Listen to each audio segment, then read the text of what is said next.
left, and then I actually went to Miami. I needed money so badly.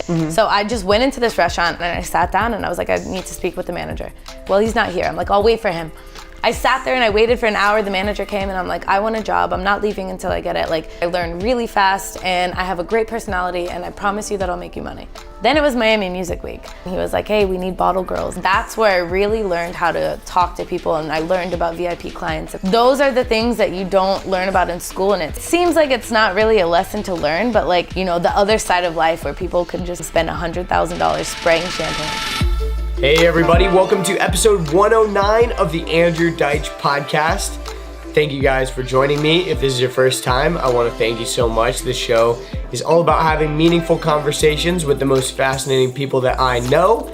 Today I'm coming to you from my hotel room here in the big island of Hawaii. This year's been awesome so far. I started it off New Year's Eve in Arizona, and I went to LA for a few days. Now I'm in Hawaii, and I'm actually going back to LA to record some more podcasts in just a few days. I'm very excited about that. But while I was in LA last week, I was able to record this episode with my guest, Lisa Marie Posso. And Lisa invited us to her house, so we recorded it there. It was really awesome. I've actually followed Lisa Marie for quite a while on social media, but she's an event producer and manager, and she's the owner of Lisa Marie Projects. And they do event curation and production and everything for some really, really cool events and experiences.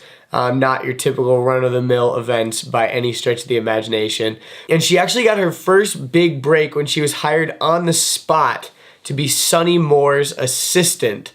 That's Skrillex to all you normies out there. But she worked with him for quite a while, I think a couple of years, and she was on and off with him until recently she quit and started her company, Lisa Marie Projects. And actually it's really cool. It's all come full circle because Skrillex last year asked her to produce his Coachella party, and so everything has kind of come full circle there. It's really, really cool. She has an amazing story. We talked all about her days working with Skrillex. Lisa is just one of those people that looking at her social media, you're like, what is her life? She's always doing something amazing. She's always on a red carpet in a different country, on a plane, hanging out with celebrities, musicians, artists, all kinds of cool people. And she's just very well connected, really cool person. And again, I want to thank her so much again for inviting us to her home to record this episode. So without any further ado, please welcome my guest, Lisa Marie Posso. Lisa Marie. Lisa Marie Posso. Lisa Marie Posso. Posso. Italiano.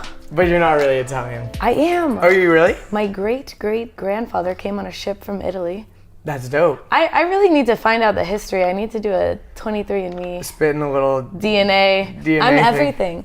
My dad is Black Colombian Italian. My mom is Irish and Scottish. Wow. She's a ginger with blue eyes. Really? Yeah. That's dope. It's weird. It's crazy. That's actually really cool. She used to get sad. People in the grocery store would ask if we were adopted. Really? Yeah, because we look so different. Sad. She's just, very, very fair skin, freckles everywhere. Yeah. So it's an interesting combo. That's awesome. Yeah. Well, for the people out there, I always kind of introduce you in the beginning, but for just the sake of wrapping everything up with a nice bow, Lisa Marie, what do you do? If someone walks up to you and is like, hey, so what do you do? Like that, what's your go-to? So first and foremost, I say I'm an event producer. That's kind of my bread and butter. That's what I say first. I already do it now, but I'm just kind of packaging it and explaining it in a better way. So this month I'm actually launching my creative agency, which everything I'm already doing will be included. So brand partnerships, talent management, and then event production, event planning. So it's just gonna be kind of one cohesive. I actually took out the management for a while. I told all my clients I was gonna stop managing. And then I sucked back in. I got sucked back in, but for a very good reason. I had a very large client who I love dearly come to me and ask me to manage them, and I couldn't really pass it up just because they are very important to me. So I'm very excited about that. That's awesome. Yeah. Okay, so let's go back a little bit, because For people that actually do know who you are, they're probably really interested to like hear the backstory on a lot of your shit, because I feel like from social media's perspective, you're just everywhere doing everything, and everyone's like, wait, she's here, and then all of a sudden she's here, and then what the fuck is going on? Like, everyone's probably just messaging you constantly, like, what the fuck is your life? Like, I feel like that's you. I mean, a lot of people don't even know where I live. I have it in my bio just because I want people to know I'm based in LA. But I kind of started this hashtag always somewhere. And I've only done it once so far, but I'm going to keep doing it. But I just feel like I'm always somewhere, you know, like, like you said, I'm just bouncing around the world constantly, which isn't a bad thing, but it's dope. It's really fun. Like, for me, traveling is like one of the best things because it gives you so much experience. Oh, absolutely. And it gives you so much empathy for other people. Yeah, but not just empathy too. It also is so inspiring. Well, empathy, yes, because it can be good and bad. But I mean, it's just for me so inspiring, and for me it has opened my eyes to so many different cultures, and I definitely feel like I'm much smarter because I've traveled, just because I've seen, you know, how the rest of the world lives in so many different countries. I'm very grateful to be able to be well traveled, but yeah, it gives you lots of like interesting perspectives, like on, you know, what's normal to you is not normal to someone else, which is pretty dope. Yes. And like, that's been a very interesting thing to realize traveling. For sure. And even just traveling, like, we're from Atlanta, like just even traveling to LA, the other side of the country, it's, you know, we're still Americans, we're still like very, very similar, but there's definitely a different way of living, you know? Do you feel like culture shock over here? No, because I'm used to traveling a lot, so it's like I'm not like that culture shocked, but I feel like if I went, I haven't ever been to like Tokyo or anything like that. I feel like that would be culture shock to me, not like this. Yeah, Tokyo's cool. I've been a couple times. Yeah, you're like, oh, no, Tokyo, that old place. Tokyo's that. My old stomping grounds. No, Japan's amazing, but I definitely feel you. Yeah, but even, because I've been to Georgia when I was younger, I haven't been in years, but it's obviously very different. I think Southern culture in general is really different from this like upbeat lifestyle that I live in. Los Angeles. In Los Angeles. Good old Hollywood. Literally though, we're in Hollywood. Like, that's West dope. Hollywood. West Hollywood, yes. Last time I was here, I actually stayed like right around the corner from here. Last night we actually went to the Comedy Store. That's fun. The Comedy Store is like it's the cool. best. For like $20, you get to see all of these, you know, amazing A-list comedians. Yeah, exactly. Yeah, it's cool. Super dope. Fun times. Yeah, but anyways, let's go back a little bit, because you weren't always this well-traveled, like super. I mean, obviously, I want to say super successful, but it's not only that, but it's just like you've done so much. You know what I mean? Already, which is really, really cool. Thank you. So going back, growing up, you know, you're a kid. You're not probably picturing yourself doing like all these crazy things. I don't know, but you take know, us back. You grew up in Florida, right? In Tampa. I grew up in Tampa, but I feel like from a very young age, I knew that I would be doing something cool, per se. Like, I don't want to, you know, say hype that what I do hard. is cool, but yeah, and you know, going back to what you said, I don't feel successful at all. I think that I'm a couple of years away from what I consider to be successful. I think I'm doing a very decent job of being on the right path to get there, but I have very, very high standards and high expectations for myself that make it very difficult for me to live up to. But yeah, I mean, when I was a kid, I was always,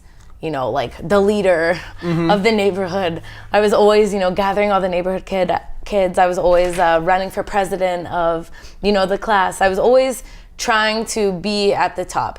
And I don't know what that stems from, other than it was just a feeling that I always had. My dad is actually a sports agent. And so I think that might have, you know, a lot to play on it, because I would see him on the phone, you know, taking these important calls. I would see him going to these important meetings. He actually traveled 2 weeks out of the month. So my dad was gone 2 weeks out of the month my entire life growing up. So yeah, and he travels the world, like, insanely. That's dope. So I think I definitely saw that and was like, maybe I didn't really fully comprehend what he did, but I knew that I wanted to be like a boss. Something like that. I wanted to be, something. And so he was a sports agent, so he was representing like major league, like soccer, marathon running, and track and field. Huh. Yeah. Not where you typically think of when you think of sports agent. I know. I was thinking like baseball or something. Well, you know what? He's Colombian, so soccer is obviously football is a very big thing in Colombia, and he actually was a marathon runner himself, and he ran a lot. So that's where that came from. He started actually. Maybe this is wrong. I think he started like translating for people because he actually moved to the U.S. when he was 18 and learned English, and so he started helping his athletes that he used to like run with or play soccer with in Colombia. When they would come here for a race, he would be translating for them. And it kind of just turned into, something. Yeah, something. I should actually ask him about that. I think that's right though. That's really cool though. So he moved here when he was 18? Yes. My dad has a crazy story. I really, really hope. Not here, but like. To Tampa, yeah. To Tampa. I really, really hope that one day he writes a book or has a movie. He has had the most insane life. I'll tell you really briefly. He came here, he won a trip when he was in high school. He came here when he was 18, or maybe 17 then. Loved it, was like, I have to go back. Pretty much somehow got a flight back. He came here not speaking a word of English. He had only about $80 in his pocket, and he had on a piece of paper an address of a guy that his dad knew. That's all he had. So he comes here, lands, goes from the airport to this address, and he's, asking for this guy, and they're like, he's not home, like, we don't know you need to go. And he's like, I'm gonna wait for him, and they're like, we, kind of sketched out, we don't really know you. So he ends up waiting there for something crazy, like 5 or 6 hours. The guy comes back, he shows the guy the paper, he's like, this is my dad, blah, blah, blah. And the guy's like, okay, your family, come in, like, immediately just like adopts him, like takes care of him, and then my dad just started hustling. He was like painting houses, like doing anything that he could to, one, learn English, and two, make money to do something. Yeah. And I don't exactly remember how he ended up in Tampa, but him and my mom actually ended up meeting in an apartment complex, and they were at the pool like playing volleyball, and he just like asked her to go out. They actually got married after 3 months of dating. Whoa. Yeah. Some of my friends, they have this theory where they're like, if you date for like longer than a certain amount of time, then like it's not right. Like, cause if you date for like a really short amount of time, you kind of know. Like a lot of successful marriages like are, you date for like a year and then you're kind of like, or you don't know. And anything like longer than that, I can understand if you're like high school sweethearts and you're just too young to get married, like that kind of makes sense if you date for like a super long time, but otherwise, it's kind of like you kind of know or you don't know, like pretty quickly. Yeah, I think it's interesting because I definitely think that's true. But I also think that, people grow and change, and, so it might be right and they might be the one, but they also might not be done with that phase of their life. That's very true. So I think it is really important to make sure that you guys are both on the same wavelength or phase to where you've both, done what you need to do. Like, I was dating people pretty young, and I didn't know that I needed to be out exploring, traveling, starting a business. And so that kind of changed all of my relationships when I realized that I needed to be doing things for myself first before I could commit to somebody. Totally. Yeah, because we all know that person that just jumps from relationship to relationship and they don't even know who they are. Yeah. They don't even love themselves. Because you lose really yourself sad. And then you seek validity like within other people and other things, and maybe it's your job for some people, but maybe for some people, like you said, when you're jumping to relationship, then it's just becomes other people then. Yeah, it's sad, but it's true, But it is sad. So to go back to your story, so you grew up in Tampa, your parents your parents got married and stayed in Tampa pretty much? Stayed in Tampa, yeah. They got divorced when I was in about 8th grade. So that for me, surprisingly, was a good thing. I know that some kids take divorce really difficultly, but I thrived off of it. I felt like, for me, it helped me because I saw that they weren't happy. And so me knowing that they were both like better apart, I loved it. And they were really civil about it, and I got to choose who I wanted to live with. I actually chose to live with my dad. So me and my dad moved into an apartment a little ways away from my mom, and my brother actually chose to stay with my mom. And so we were separated, which, we really never got along until recently anyway. So for me, it was like good because, I was on my own, like, with my dad hustling, working, and it was a really good environment. I really liked it. And then went to high school in Tampa, started college in Tallahassee, actually. I got deferred from Florida State. So it was kind of like, take this one math class at the community college next door and we'll let you in. Well, I went to Tallahassee, started partying like crazy, failed the math class, stayed at community college for 2 years, which was the craziest 2 years of my life. It was just insane. And Tallahassee's like on the Panhandle, right? Yeah. Like near Panama City, sort of. Yeah, like exactly. Pretty close. Exactly. But it's like the biggest party school. So, yeah. But the good thing about that was in high school, I was throwing teen parties, and I was a very big promoter in high school, which is like actually hilarious. That's kind of cool. But the reason why I'm really glad that I went to a party school is we had a massive show twice a week. Like, we had Skrillex, Avicii playing to 200 people. Like, it was so nuts. Like it was crazy. The like glory days of like EDM before it all got so saturated and shit. Yeah, and that was 2010, 2011. That was when everybody was popping off. That was like the year like cinema came out. So we were having all of these amazing people come, and then I was such a big promoter in high school that it was really easy to just carry over and start promoting then. So I really got a lot of great intros to artist relations and promotions, and that's how I really kind of started realizing like, okay, this might be something to explore. Yeah. So you started doing like promoting even you were at this like community college, so you were kind of like not the thing focused on school as much? I've always been a C student. I've never, even middle school, high school, I've always hated school. I've always been like the captain of the track team, the captain of the dance team, the president of, whatever, student council. Like, I've always been interested in the things that are around it, but never school itself. I'm not book smart. I don't consider myself intelligent. I've always been very, like, just street smart, but like kind of just like common sense. I think what I have is just a large amount of common sense. So... And also probably like charisma too. Like like you're very easy to talk to. You talk to like you're very outgoing. Like you're not afraid to like put yourself out there. Where it's interesting that you said you weren't intelligent, because I feel like you definitely are intelligent, but just in a different way. I think from the outside looking in, it might seem that way. You're like, but I'm really a dumb bitch. But no, I'm just kidding. I'm a dumb bitch. No, I'm just kidding. No, you know what? I'm not dumb at all. I don't think I'm dumb. I don't think I'm stupid. But I know that there are people who are smarter than me, but I know that I've probably outworked most of them. So I've used common sense, charm, and hard fucking work, honestly, just to attempt to get ahead. Yeah. So that's pretty much what I do. Yeah. No, it totally makes sense. I mean, like, there's like an old saying about like the person with talent, like hard work beats talent when talent doesn't work hard. Like, absolutely. So if you're the hardest working person in the room, even if there's people with natural talent, you're gonna beat them. And that's like, I used to think that like when I was in school, I would always think about, because I was in a lot of art classes and stuff, but I would always see like these other kids who are better than me at like painting or whatever.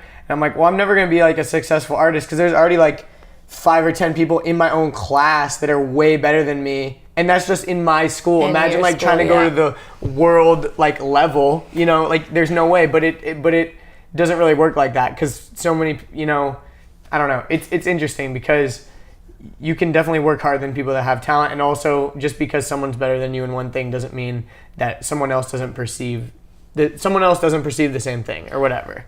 It's really easy to get down on yourself. I mean, I think the best thing in that situation is I actually just, the story of how I started thinking about this, I went to this conference in Vegas. It's called X Live. It's like cultivating, it's basically about, cultivating big ideas into live experiences. And it's all, people who throw festivals and events. And it was really cool. I met some amazing people.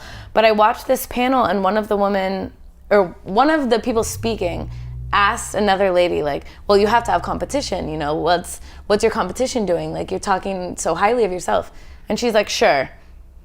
And I was like, oh, damn, like, okay, damn, super confident. And he was like, so you're saying that you don't have competition? And she's like, no, she's like, I'm sure that there's competition. She's like, but I don't worry about them. Like, I keep my blinders on. It's the whole racehorse quote, you know? Like, they put blinders on a racehorse so that they're not looking left and right. And I already forgot why I was saying this. No, but you went to X Live and you were saying like there's other people there and you're probably comparing yourself to them, right? Yeah, I mean, it just gets to a point where you have to tell yourself like it doesn't matter who's smarter than you, who's better than you, who's been doing it longer. It's what's the ultimate goal that you want to achieve. And if you don't have an ultimate goal, at least choose a direction or a lane that you want to be in. Because I don't have an end goal. Everyone says, well, what's your goal? I really don't have a goal. Yeah. I mean, I have, certain smaller goals that I want to hit along the way, but right now I'm just doing. Exactly. I definitely relate to that with the podcast because people ask me that all the time, and it's like, I'm very like, I'm going to take opportunities in front of me, but I don't know exactly where all those opportunities are going to lead. Yeah. But I'm just like excited to just take them. You know what I mean? Absolutely. See where the journey takes me. As you should be. Yeah. And you don't have to compare yourself to, Joe Rogan or any of these other massive guys because it's not relevant. You're doing what you need to do and you're doing it with fun, cool people. And that's all that matters and that's all that should matter. Exactly. Well, thank you. You're welcome. Well, okay, so I feel like we kind of are leading into the subject that we're dancing around. But so I'm not dancing around it. You want to dance. No, so when you were at Tallahassee, you were promoting and all this stuff, and then you ended up dropping out at some point, right? So tell us about the whole story. That is actually, there's a gap. Okay. So basically, I had to drop out, unfortunately, because I had kidney issues. So it was about 1 month before I got my associate's degree. I left school. I moved home for 3 months, ended up getting in a huge fight with my stepmom, and then packed everything that I owned in my Jeep. I can't remember if I've told people this, but I pawned a TV screen that was in my house for gas money to get to Miami. Holy shit. Yeah, the guy I was dating lived in Miami, and I had a really good friend that lived in Miami, and they were like, we'll take care of you, come. So I literally went there with $30 of my pawn TV money. So I went there, awesome. I had nothing, and when I was leaving the house, I've always worked, I've always had a job, I've always made my own money for fun things. But, my dad gave me my first car. My dad very much, helped support me through college. So I was still financially dependent, and I was 19 years old, and he saw me packing up, and he was like, if you leave right now, do not ever ask me for another dime, and I love you always, but cut off. Mm-hmm. And I looked at him, and I was like, that's fine. Got in my car, left, never asked him for another dime ever since that day. And that's like a scene from a movie, I feel like. Yeah, no, it truly is such a cinematic. When I think about it in my head. And then the dad's watching from the door, just no. No, picture me running. I'm running up and down the stairs with IKEA bags full of stuff. Oh shit, it was chaotic. I was putting it in plastic bags because we were fighting. Everybody was fighting. It was such a chaotic moment. Damn. And I'm just crying, packing stuff in my Jeep, throwing clothes on hangers. I was like, I'm leaving. So traumatic. So yeah, I left, and then I actually went to Miami. Actually, I had never served a day in my life, served as in waitressing. Mm-hmm. So I just went into this restaurant. I needed money so badly. I was eating tuna, literally eating tuna out of a can. I was so poor. Yeah. And I just went into this restaurant and I sat down and I was like, I need to speak with the manager. And they're like, what do you want? I'm like, I want a job. They're like, well, he's not here. I'm like, I'll wait for him. I waited there for an hour. The manager came. Like your dad with the fucking letter. Yes, literally. That's actually a great comparison. I sat there and I waited for an hour. The manager came and I'm like, I want a job. I'm not leaving until I get it. I basically just told him, I'm like, I've never waitressed, but I learned really fast and I have a great personality and I promise you that I'll make you money. Got hired on the spot, started the next day. I worked there for about 2 weeks. Then it was Miami Music Week. Mind you, I had worked in the industry in Tallahassee, promoting, but that wasn't the real music industry. Yeah. So it's Miami Music Week, which is, a massive week in Miami. And the guy I was dating, his friend worked at this beach club, and he was like, hey, we need bottle girls. Would your girlfriend want to help us? And I went there and I'm like, I promise I won't fuck up, please. Give me the job. Got hired. Started doing bottle service, and then I just stayed there and started So you were one of the girls with the sparklers with and shit. Sparklers, yeah. Literally worked a couple days a week and made so much money. I bet. And that's where I really learned how to talk to people, and I learned about VIP clients, and I learned about you know, the other side of life where people could just come spend $100,000 spraying champagne. Like, those are the things that you don't learn about in school, and it seems like it's not really a lesson to learn, but like it's something interesting to be exposed to. Exactly. So because then you realize like what is out there. Even if you're not interested in going and spraying champagne for $100,000, you're like, holy shit, there's people that are so successful that their idea of fun is literally just blowing $100,000 spraying champagne and shit. But for me, it makes a lot of sense. Yeah, and for me, what I really loved about working there was, one, obviously, you know, I was young and I was making a lot of money, so it allowed me to, you know, start saving up. I got an apartment for myself. I just had my life going for me. And this is still all in Miami? This is still all in Miami, yeah. But I just soaked in everything I could. I really focused on intrapersonal communications, which was basically, you know, getting to know people, getting to know why they are the way they are. I really just dove in deeper to the relationships that I had, you know, which typically in a nightclub is very surface level. Typically it's you bring them the alcohol, you drop it off, you pour them drinks, and then, you know, you look cute and you leave, and then you close out. But I was just diving deeper. I was talking to these, you know, millionaires about their lives, about what they did, about how they got started, about, you know, what their goals are. And it was so interesting, and I made so many amazing connections, a lot of whom I really still keep in touch with today. Like, I actually just talked yesterday to somebody that I met at the club. And it's just really cool, and it was really motivating for me. And I actually got really motivated. I signed up back for school. I went to FIU. And then in May 2015, I was at the club, and then I was just so miserable, and I was like, I can't do this. I had been there for about 2.5 years. It wasn't me, you know, I'm not that money hungry person, or not necessarily money hungry, but like I just had bigger dreams. Yeah, than being a baller girl. Like being a baller girl is not like the coolest job, the most glamorous job. You know what though? Like, I really can't say anything bad about it, because I put myself through school debt free. I have still to this day I have zero debt. And like, you know, there were girls there that I really respect, because a lot of them were entrepreneurs trying to like make money to push their products that they were selling. So it could go either way, you know. You could say bad things about it, but like, I don't know. I think it's probably, I think people make a connection with like, I don't know, with other stuff where you're like, oh, you're just a dumb bitch that's just like being hot and just standing there serving drinks or whatever. But it goes halfway, you know. There can be the other side of it, for sure. There's definitely two types of people. There's definitely the girls that will never leave, who, you know, maybe aren't really good at anything else, and they're just very pretty. And, you know, do you, make your money. But then there definitely are the other girls who are like really smart and doing it to make connections, and they will get out, and that's what I did. That's awesome. So, yeah. So you got out. So I got out. So I'll make this story a little bit quicker. But, it's okay. I like it. But yeah, then one day I was just like, okay, I'm done. I'm out. Never coming back. This is not who I am. This is not who I want to be. I actually started texting like every single client, every single VIP client I had. I'm like, do you need an assistant? I left nightlife. I'm never going back. And then one of the guys was like, I'm back in town on Monday. Come to my office. Got hired on the spot. Started doing some like real estate stuff. Like, hated it. It was so terrible. And then I actually, about 2 months in, I asked him for the weekend off. I was like, oh, you know, this group of people that I know, they're going to a music festival in Dallas. Like, they want me to come and kind of help them coordinate everything. So he said yes. I went. Turns out Skrillex was actually playing at that festival. He was headlining it. So I already had plans to go. And then my friend who was friends with him came with me. So then I was like working or something, like helping them coordinate something. And she was like, come to his room. He wants to like meet you, say hi. So I go there. And within 2 seconds, it was like we were best friends. It was so weird. I've never had that fast of a connection with anybody. You know, I'm always very good at connecting with people, but that was just like that was like unreal.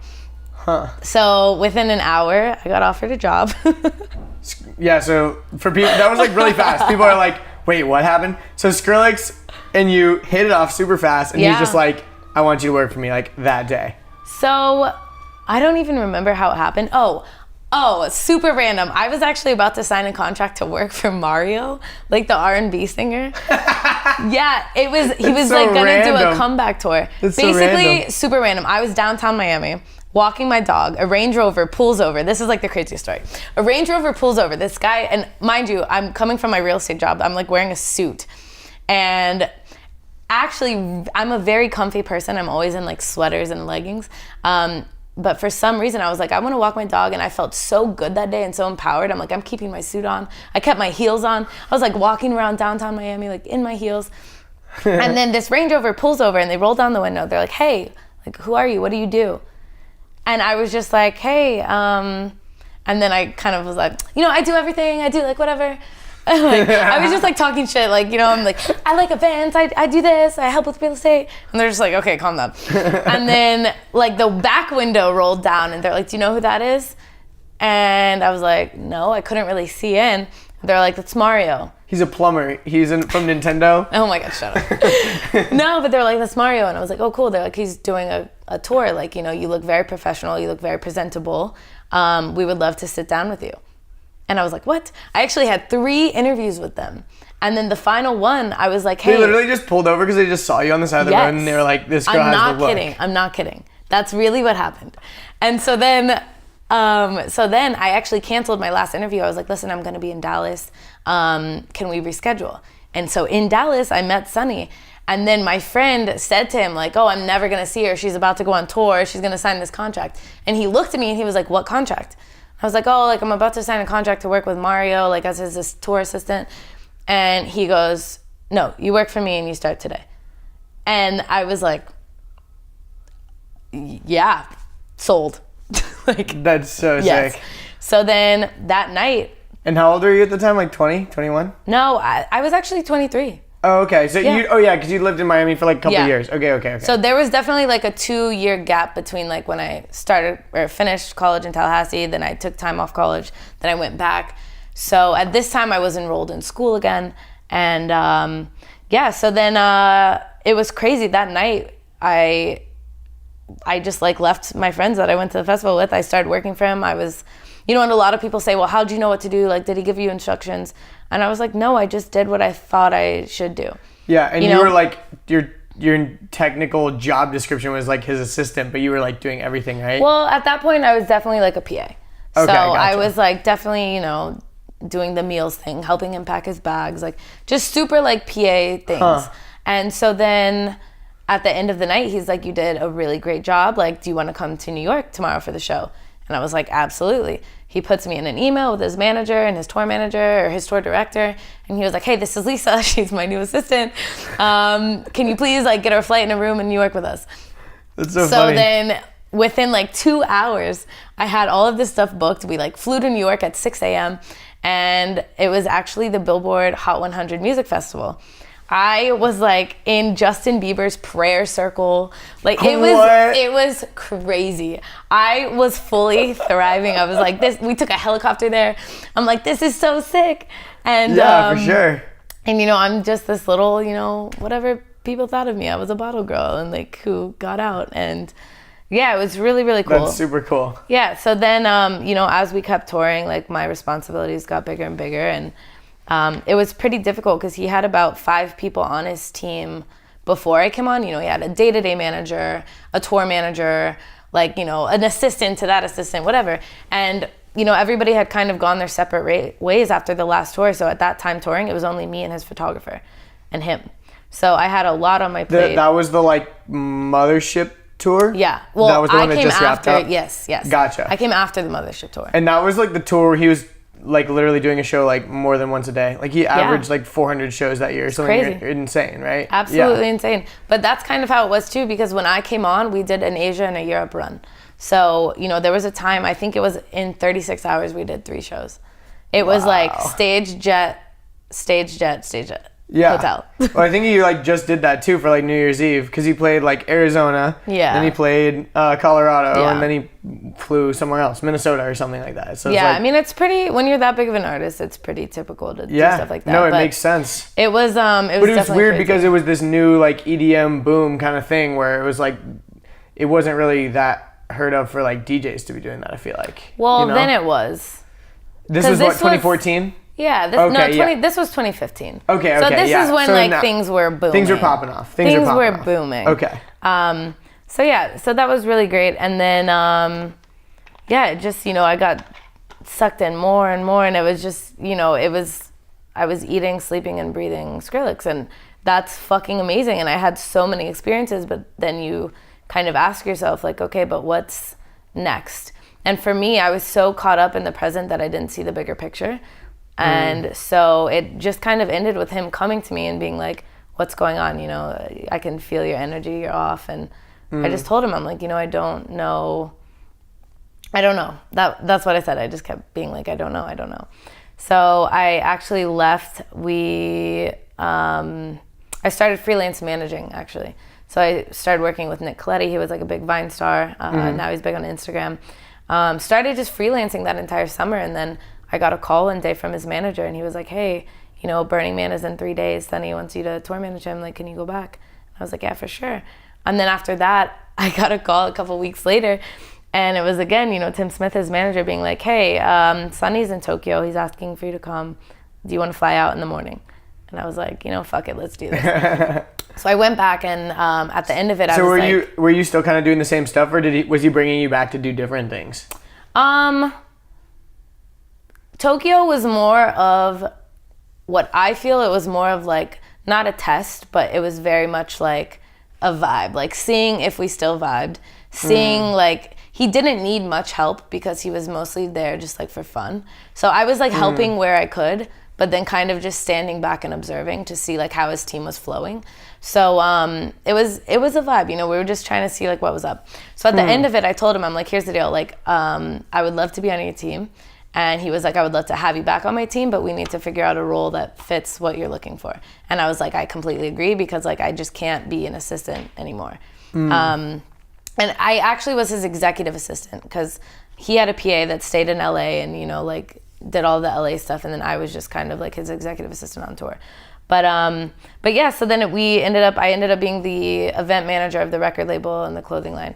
So I was helping produce events, and I did his Coachella party with NVE, which was a really great experience. I did his all the pop-ups, the Owsla goods pop-ups, and then I was working heavily with the merchandise team, just like getting them sorted at the store. And I remember some of those were like super sick, like the one you did in Miami, like the pool themed one. That one was so sick. Yeah.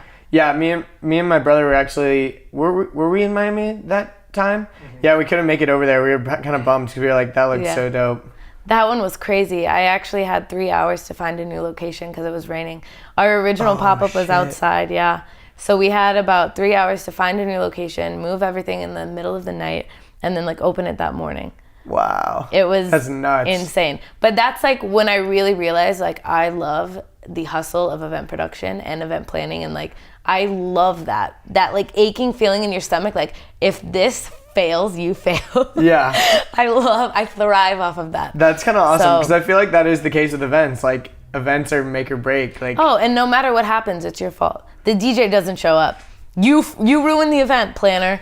Yeah, it's my fault that the DJ didn't show up because I control his schedule and I was driving him. Like, yeah, right. It's just people are crazy, but that's where I really realized that was my calling. And then again But you're also not just doing these aren't just like standard events. This isn't like you can just call up like, oh yeah, this is my event planner. She does like corporate events and like weddings and shit. It's like you're doing these like crazy, cool, badass like pop-ups and like dope shit. Like I feel like you also have to have the like creative vision for it too. Like it's not like you were just doing like standard events. Like you're doing really dope shit. So let me say really quickly, just so everybody understands how I got to that point after that. Yes. So I left Sonny's team again in May 2017. So I left and come back, and then we parted ways again. And that was Why did you decide to end at that time? So that time was a really interesting moment with the company. It was, me and I'm going to be totally honest, me and the label GM didn't get along. He wasn't my biggest fan and I wasn't his biggest fan. And that's okay. You're not going to get along with everybody in your life. But I felt like I was pretty much, driven out. And it actually was amazing. I was so happy. Like in the meeting where we were talking about it, because they knew that that's not where I wanted to be. Every single day, like the directors would be like, so like, what do you want to do? And I'm just like, Like they knew that I didn't want to be there because, you know, I love everybody, but it just got to a point where I was like, what's me? Like what should I do next for me? And not everybody can think like that. You get caught up, you know, working for a celebrity and it's amazing and you get all these perks. And I just always had a very strong vision for myself and I knew that I had to pursue that. So then in August 2017, I started my LLC, Lisa Marie Projects. So that's when now I do really cool events, pop-ups. I like how it's also your initials too. It's like LMP is like everything. Because LMP is like, I don't know, even people call me that. Like people call me LMP. Really? Yeah, I love it. I love those initials. I think it's cool. They flow pretty good too. It's almost LMP, like LMNOP. LMNOP? Yep. I like lamp without the A. Lamp. That's amazing. That's awesome. Yeah, but no, so then I started my LLC. I started doing more experiential events. It was actually really great because Skrillex actually hired me to do his Coachella party. He hired my company, my LLC, which that was so amazing. I'm sure that felt really cool. That was like everything came full circle and it was awesome. But yeah. So this Coachella, like the Coachella party, this was like a party that was outside of the actual festival. It wasn't inside of it, or was it part of the festival? No. So every year he does a separate party. Gotcha. So every year, in like a mansion or something nearby. Yeah, he does a big house party every year. That's dope. But it was cool because I had assisted the year before, kind of running everything, and then this year it was like my event that I was running. That's really cool. Yeah, so then you mentioned like the creative ideas that go into these events. I feel like my brain is completely split between creative and business. I do feel like I'm very much an artist. I feel like I'm completely half artist, completely half business. So I feel like when you're kind of like that, because I can relate, like your brain is, it's interesting because for me, like I'm always thinking about not only how it's going to appear like just from an objective standpoint, but also how it's going to be perceived by like everyone else, right? Like especially with like social media and stuff, it's like how is this going to be perceived by this guy who knows nothing about what we're doing versus this guy who's like obsessed with us or whatever, you know what I mean? Yeah. So it's like, it is really fascinating, but it's really good to have that because a lot of artists suck at business. A lot of business people suck at like coming up with cool ideas. And when you kind of have that balance, you can come up with like dope shit and just like act on it. You know what I mean? Yeah. And I think that helps me a lot with management. Because I really relate to the artist and it's almost like I'm in their brain. Like, you know, even, I hate to keep referring to this, but even working with Sonny, like I just felt like I understood him so well. And I felt like, you know, a lot of the artists, like I understand their feelings and there's so much, you know, emotion that goes into creating art. Yeah. And I feel like I can tap into that deep level of emotion within myself. And it just allows me to really understand what's going through their head and understand, you know, either the good or the bad that goes into whatever they're doing. Yeah. And that's why a lot of artists, I would say, trust me because I don't know, I get it. You know, I just get it. I think it's not everybody gets it and I feel like that's really helped me. And it also like when you're working with these like VIP clients or whatever, like, you know, a lot of people don't really think about how so like all the things that are affecting them, right? Like you think about someone like Justin Bieber, right? You mentioned him earlier. Like he's so fucking famous, but he's still just a dude, you know? Like he's still a guy. And like so many people disregard that and stuff. Like, so I'm sure that just, you know, being on tour with these people, you do have to relate to them on such a hardcore level because you're not the one that everyone's freaking out over when, you know, you get spotted in public or whatever, but it's like you can relate because it's like you're right there with them. Yeah. And you can kind of, you're in their head a little bit. Yeah, and that's why I think, you know, being famous is interesting. Yeah. Would you ever want to be like at that level of fame? I wouldn't. I don't think that I personally could handle it. I think I would crash. I am very hard on myself and I'm very... I've like actually never really like talked about this to a lot of people, but like I have serious, very severe depression issues. So I think that I would definitely go into some sort of like downward spiral. What do you think artists can, like, for people to relate, like, what do you think artists can do to like kind of avoid that? Like, do you think taking like big breaks and stuff is like super necessary, or like, because I think a lot of artists do like end up in that downward spiral and shit because they feel this pressure. Like, I mean, look what happened to Avicii. Like, it's really fucking sad. It's just, it all comes down to who you surround yourself with in your team, because you know your team has to know your limits. I would hope that, you know, one day if I was ever doing any sort of, you know, something that was in that realm, I would hope that my team would protect me and not be, you know, money hungry, because I see a lot of these teams being like, no, we can make an extra 100K if we just do, you know, one more thing. And it's, you know, that one more thing could be the thing that pushes your artist off the edge. Yeah. And it's scary to actually think about how far these people and these artists are being pushed. Just, you know, for... Because it's almost like a game at some point. Like, you almost feel like... It's a big game. It's like, how much more can we get? Like, how like much me and more my brother, can we do? Like, me and my brother, we're always talking about this, like, you know, when we go to, like, a festival or something, we're always, like, trying to, like, how do we sneak in the VIP or whatever? You know, we have, like, GA, and then we get in the VIP, and it feels awesome, and you're like, oh, my God, we snuck in the VIP. Or, like, oh, my God, we, like, fucking stole this bottle from the bottle. Oh, my God. Or, like, you know, something like that, where you feel like at the end of the game. But then it's like, okay... You know, how much, okay, cool, you're in the VIP, or like, cool, you got a bunch of free alcohol, but now you're like way too drunk, or like, oh, cool, you got to this level, but like, now what? You know what I mean? And it is weird because you don't, you know, a lot of people are just playing the game without any real kind of like concept of like when to tap out or when to, you know, it's kind of like gambling. Like, when do you leave the table? When do you stop playing? When do you, you know, it's a weird And I think thing. Unless... You know, there's a couple different ways to stop. You're either burnt out, you either stop getting jobs or gigs, or, you know, you get to a point when you just, there needs to be like an exit strategy. Like, so, I don't know. And I mean, a lot of people even take breaks to just keep creating, and it's not necessarily that anything is wrong. It's just that like, they want some space to create. Yeah. That makes a lot of sense. Yeah. Yeah. Okay, so let's talk about your new business. So you started that, like, what was your... I mean, you kind of were already in that world, but then you like officially started it and shit, and then you got, like you said, it all kind of came full circle. Sonny brought you on to do his Coachella party. Yeah. What other like stuff have you been doing recently? So it was actually really cool. I did Eric Andre's birthday party, which was streamed on Adult Swim. I saw that on your website, a picture of him like coming out of the car. I'm like, oh my God, is that Eric Andre? Yeah, that was actually huge for me because like those photos went viral, and Adult Swim loved me after that. They were like, this was awesome. So it was actually a 12-hour event that was fully live streamed, 2 p.m. to 2 a.m. Whoa. And it had a lot of moving pieces, and it was very difficult, and it was fucking amazing. And I loved it. I actually started working with an artist named Sarah Bahbah, who is an amazing director and photographer and just creative in general. I did all of her solo shows this year. We did them in LA, New York, Miami, London, Milan, some really cool places. I'm also so bad at remembering like what I've done. I like never... Oh my God. Oh, I did Marcus Hyde's event called Girls on Film. That was cool because Kim and Kanye came.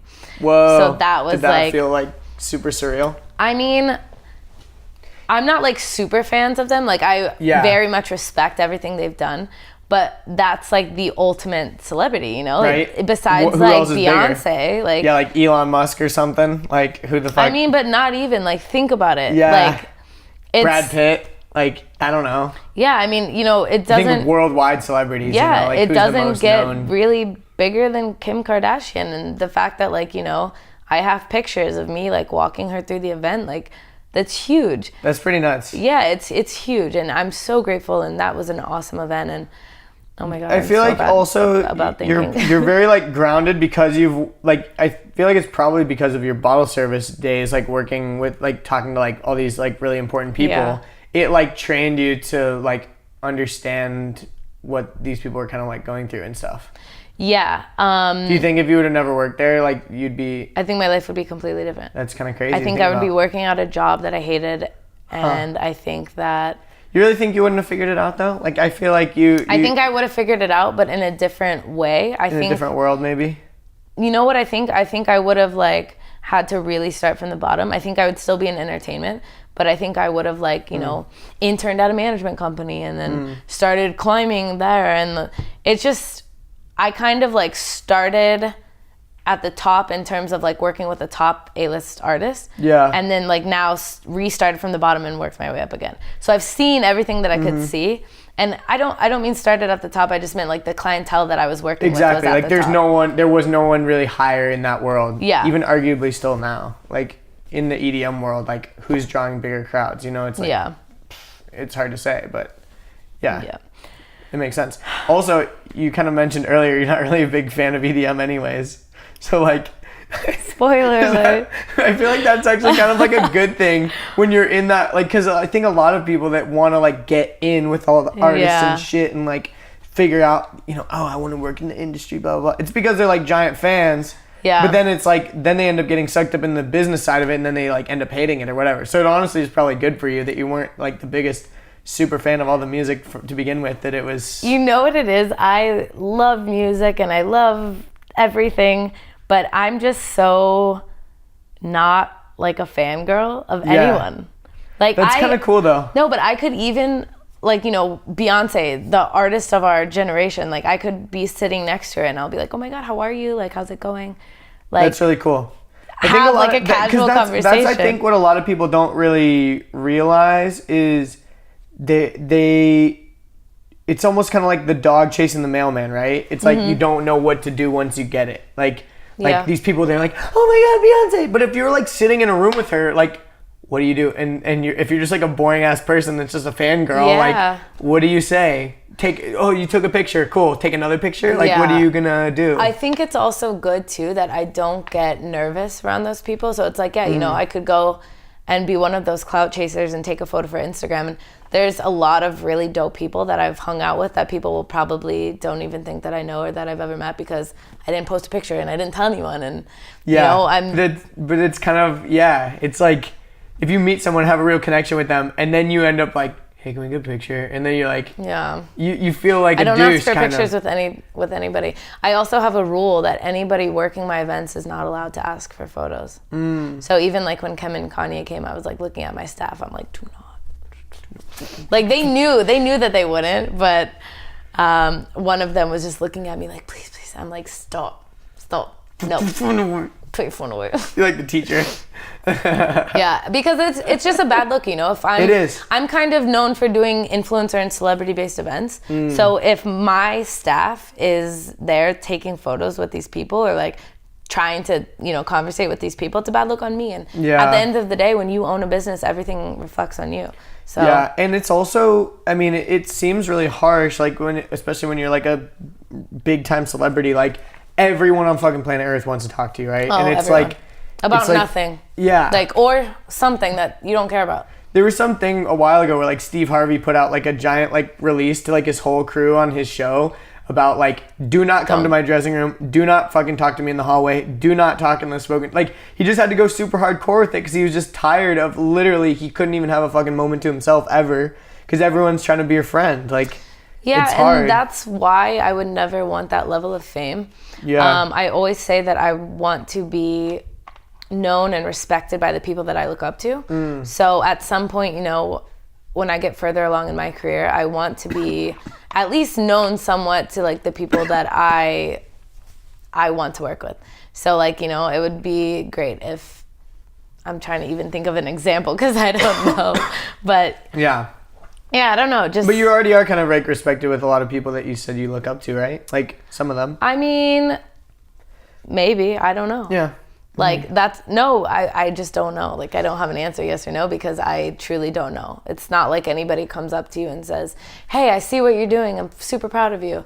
You know, maybe that's like true. People on Instagram have messaged me that, but you know, a celebrity's not going to say that to you. Like, so I don't know. Like I know a lot of cool people. Do you ever feel like you don't get as much like recognition for the stuff that you do though? Like at events, like people are enjoying the event or whatever, but they're not necessarily like thinking of like who's the brains behind this, like who is the girl that like threw this whole thing or whatever, you know? I just in my head I haven't done anything cool enough to like deserve that recognition. So like once I do something fucking crazy that's groundbreaking and It's funny because I feel like you have such high standards as well because you were thrown into such a high level world like early on, like you said. Because a lot of people would think like, holy shit, you threw an event that Kim and Kanye attended. Like, how much bigger can you go? But you're like, no, that's just like, oh, cool, they came. I'm like, but yeah, that was a Thursday night. Yeah, right? You're like, yeah. But really, I was walking Kim and Kanye through the thing. No, and but it that's was cool, how I but like, feel. Like, I just... What level do you, like, what level do you feel like you would want to get to? Like, throwing, like, fucking events that are, like, the Billboard Awards or something like that? Or, like, that's not really your type of event? No, that's not my type of event, but... see, that's when it comes in is I've actually, my mentor kind of asked me the same exact question, and it's funny because he used the Grammys as an example. He's like, do you want to produce something like the Grammys? And the answer is no, but I need to figure it out because it's some sort of large-scale experiential event. So I think, for example, Shaq's Funhouse, they did a great job with that. I would love to be doing more things like that. Anything that leaves people feeling something is what I want to be doing. So I want you to either be feeling inspired, motivated, or just happy. Or just being like, that was a fucking amazing night with my best friends and that was incredible. Is that why you love Burning Man so much? Do you feel like it's that kind of thing? Yeah, because if I can help create and not even create, but if I can help enhance people's experiences at anywhere in general, actually, then I think that that's what I want to do. Like, I actually was very happy I got to book talent for an art car this year. So that's why I ended up going. Yeah, I've been 4 years in a row now. This year will be my 5th year. So I booked talent for an art car. It was amazing. We actually had some awesome people play. Diplo played. Skrillex played. Flume played. That's fucking rad. Paul Campbell played. Paul Campbell is actually a big inspiration for me. I don't know if you know who he is. He is one of the founders of Life in Color, which is the paint party. And then he also owns New Management, which is a management company for EDM artists. And then now he actually just launched Play Festival, which is a bridge between music and gaming. And Insomniac just, I guess, is partnered or bought it from him or something. But he's totally crushing it. He's a good friend of mine, and I definitely look up to him a lot. So that's awesome. Yeah. That's really cool. I feel like also people are very drawn to these like experiential events nowadays. Like, it's the trend. Yeah, it's a trend. But I like the way that you're going with it versus the like, I feel like a lot of these things are popping up where they're like these Instagram like pop-ups where you just go and like take pictures in front of like little props and shit. Yeah. Cool by you if you like go to those or whatever. Like, I'm not hating on anything that anyone does, but I feel like it gets to a point where it's like, okay, I've seen every fucking girl in town take a picture in front of this thing. Like, you know, it's not cool anymore. I actually had an idea that I might still do, but it's kind of running out of time.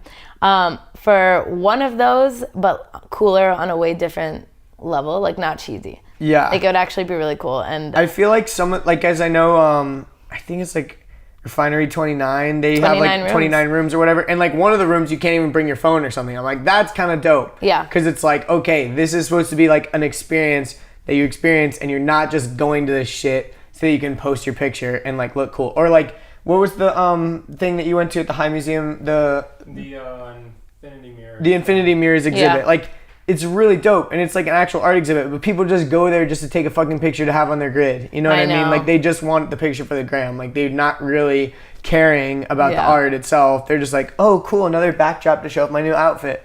Like, I feel like your events are taking it definitely to another level where you're trying to create like an actual experience that people are enjoying versus just like a fucking place to go. Yeah, I do agree with that, but on some parts I do disagree because I think Refinery 29 is fucking killing it. No, I'm not hating on what they're doing. I like people. Yeah, they're doing 80,000 people in what, 2-3 days maybe? Something crazy like that. I can't remember the exact numbers. But I mean, actually I'm salty about that because in 2016 I curated this event. And I pitched it to this girl and I was like, I want to do this during Basel. Do you think, she was like an art student. So I'm like, do you think you can help me execute this from an art standpoint? And she was like, well, this is 29 rooms. And I'm like, what are you talking about? And she was like, this is like literally the same exact thing as Refinery 29's 29 rooms. And I was like, what? Show me, like, what are you talking What about? is this? I came up with this shit. So then it was, funny. some sort of thing where it's like parallel thoughts. And Yeah.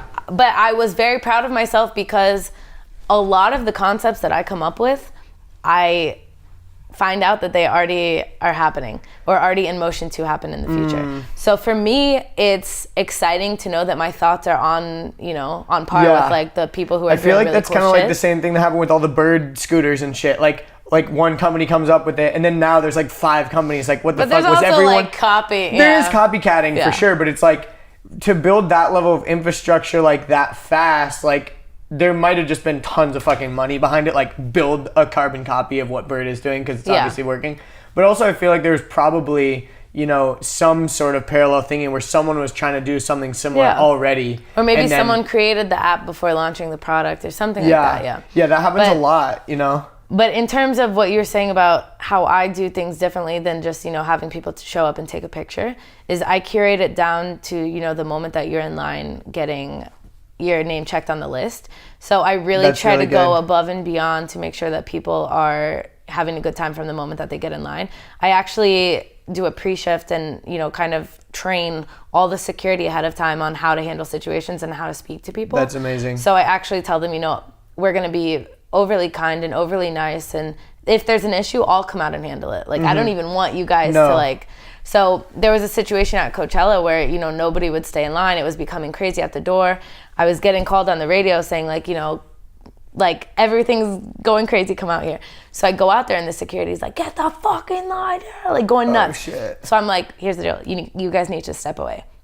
I went out there with no megaphone, no nothing. I was like, hey guys, just listen. I'm here to help you, but I need you guys to help me. I'm like, I want everyone to get in and I want everyone to have a good time. So if you could all please just take one step over, I'm gonna start moving the line a little bit faster. And immediately, everything calmed down. That's amazing. The chaos was over. Everyone listened. Everyone got in line.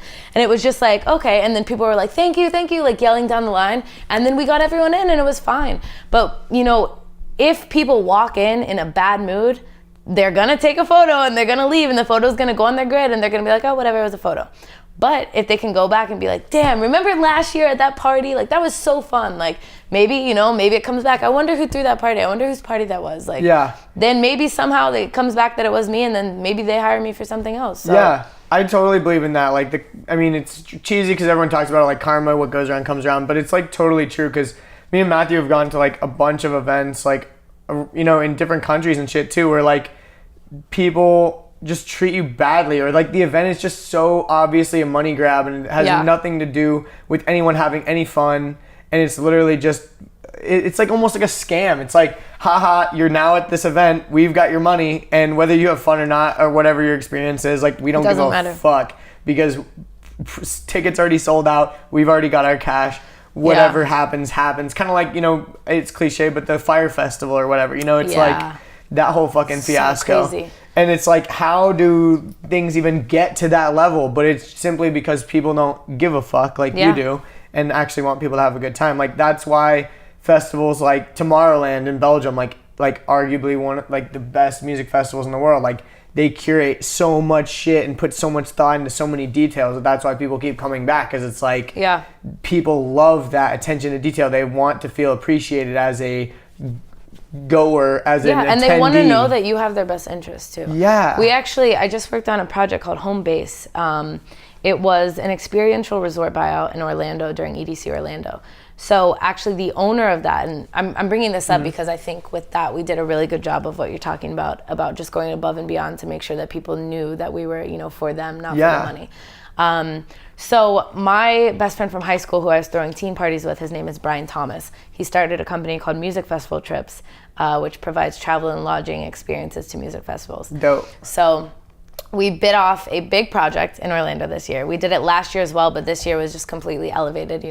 We booked massive talent. We fully rented out. Was it related to EDCO, or was it like a separate thing? Like, were they affiliated at all? So technically, no, they were not affiliated. We actually reached out to them, and it's kind of funny because they didn't really believe in us, I guess. Yeah, they're kind of like, sure, do your thing, you can do it. No, they actually were just like, let me give you a little backstory. So we actually reached out to them last year to partner, and they asked us for your X amount of dollars, and we said no. And we ended up doing a really good job. And then, so we reached out again this year. It didn't end up working out. But we actually did 2,400 people, 720 rooms, fully sold out, 100-person waiting list. Wow. And we did 4 days, day and night, experiential activities were programmed.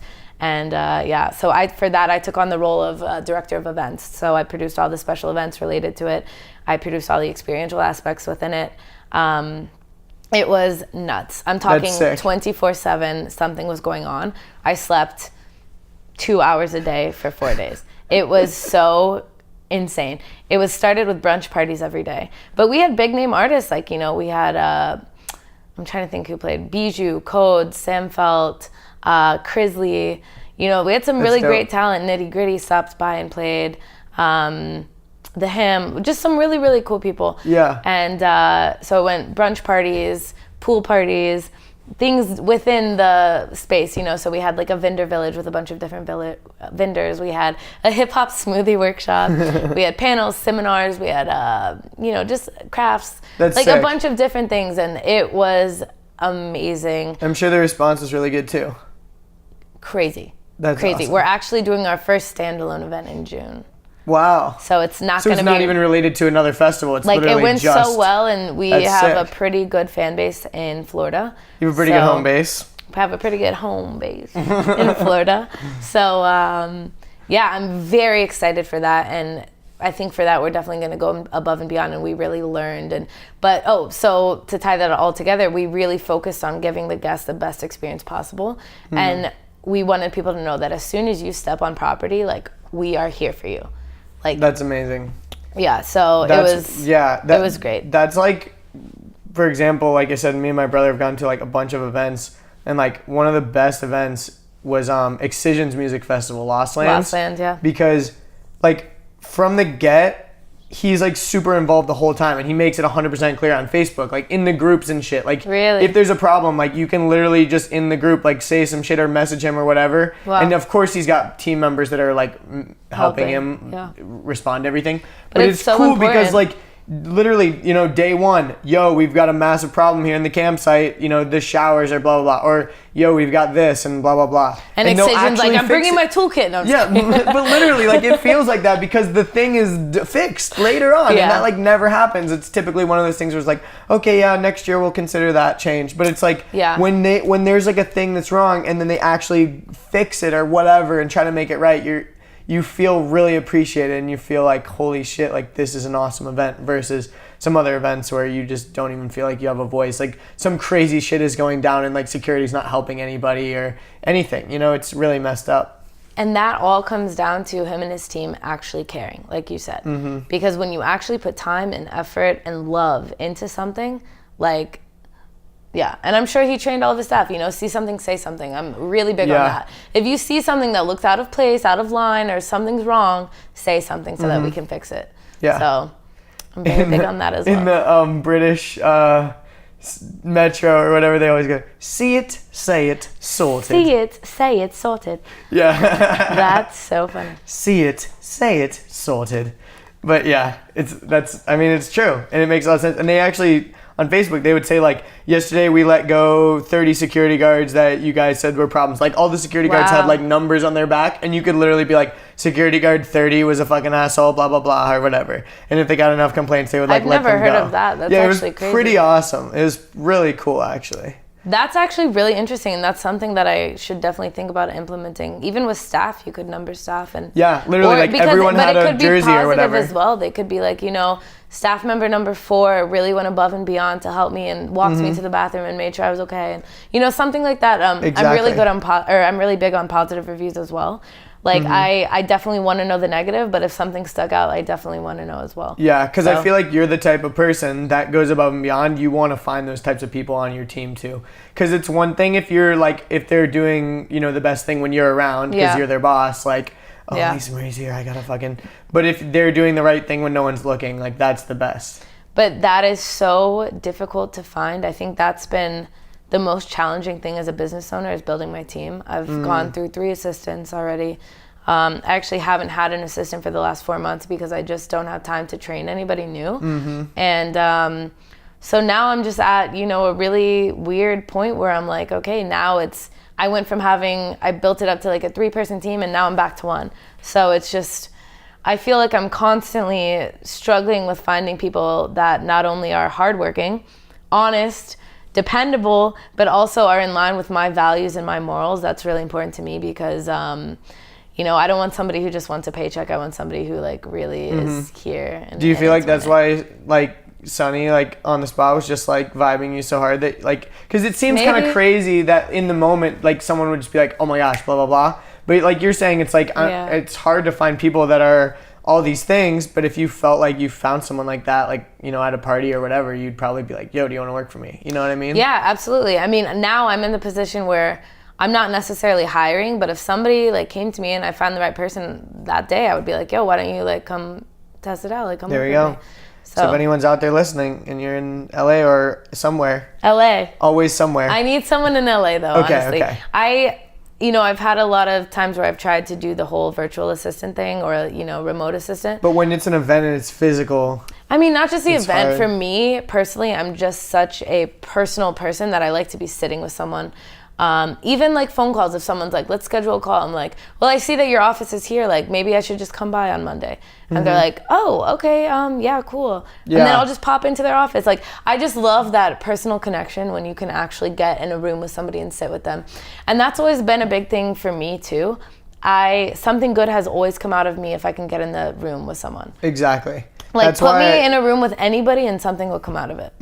That's why I only do my podcast in person. Like, a lot of people do podcasts over Skype and shit. Yeah. But, like, the point of the podcast for me in the beginning, too, was just, like, I felt like I had a lot of cool people that I knew that I could talk to and they could share their value and I could put them on kind of, like, some people that were, like, not as well known or whatever. But also, I wanted to connect with people that I looked up to and respected and wanted to, like, get to know.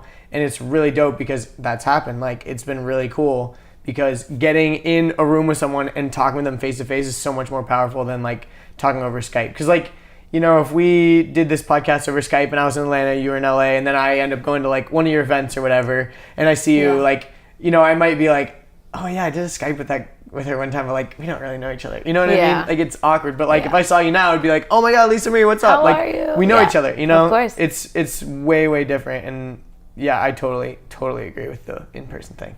It's important to me. Definitely. I feel like we've covered pretty much everything. Is there anything else that you feel like people should know? Any like closing message or anything? I know that's kind of hard, like nothing like crazy, but I just you want to leave people with? Think, I hate this like unsolicited advice, but I just think that I would love people to know that life is never as you plan it, and like just keep going. I've had so many setbacks in the last 6 months that I was like, I'm giving up, I'm gonna go bartend again, like, but I don't know, it's I don't know, I guess just that.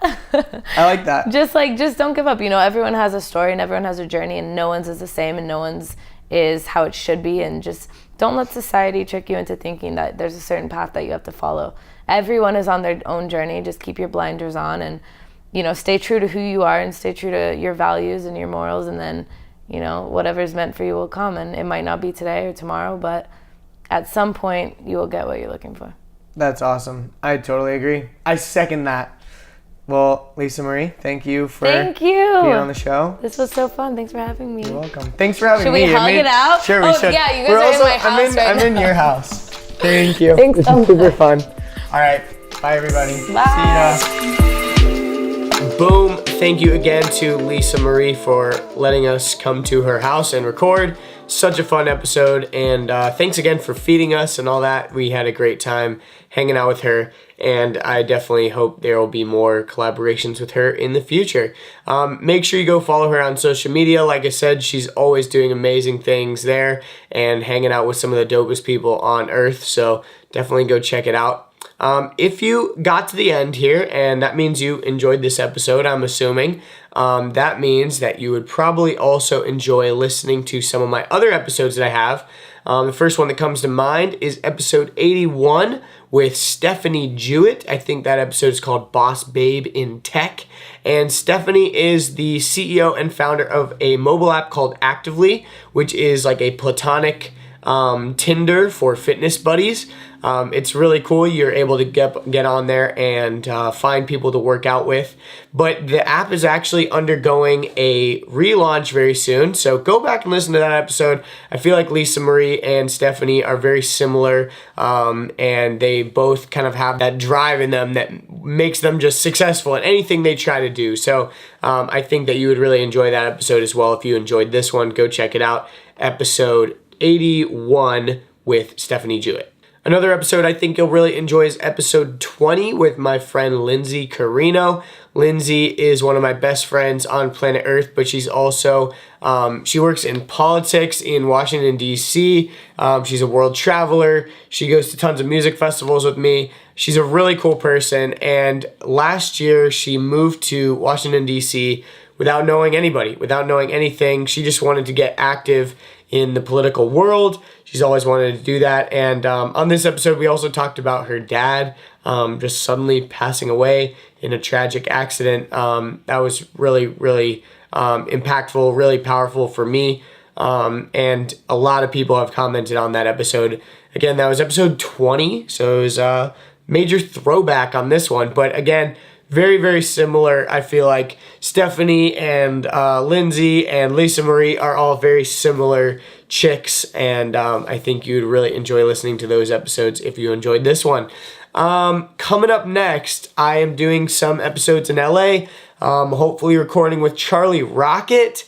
If you don't know Charlie Rocket, he is an amazing, amazing inspirational guy. He used to be the manager for 2 Chainz, actually, which is pretty cool. And Charlie also has one of the top podcasts in the world right now, so super stoked on that one. Super pumped to have him on and share his story.